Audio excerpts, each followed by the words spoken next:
Assalamualaikum warahmatullahi wabarakatuh. Waalaikumsalam warahmatullahi wabarakatuh. Untuk Ibu biasanya wonten masa hendak kanggo diwawancara, mohon mangga. Iya, abdi nu aya pancen masa Sunda biasa kumaros perkawis usaha Ibu. Mangga. Sareng Ibu saha abdi nyarios, sareng Ibu Intan. Pasabaraha nih Ibu Intan di dieu atau tahun satengah kurang langkungna. Naon anu janten alasan Ibu milih usaha ieu? Abdi milih usaha alitan teh sangkan abdi alim damel di Batur. Iraha wangtos buka sareng nutupna warung dagangan ieu. Bukana abdi mulai di tabu 10 dugi ka tabu 8 wengi. Penghasilan sadinten kirang laku sabaraha Bu?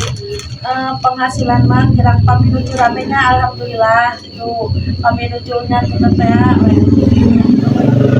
karena modal awal usaha alitan ieu abdi nyumbang modalna 500.000. Mung abdi sakedik nabung janten alhamdulillah tiasa muka warung ieu. Di mana Ibu kengingkeun stok barang dagangan? Abdi kenging di pasar Ciparai, angkat di tabuh setengah obat, tabuh 7. Naon harapan Ibu kanggo usaha ieu kapayeuna?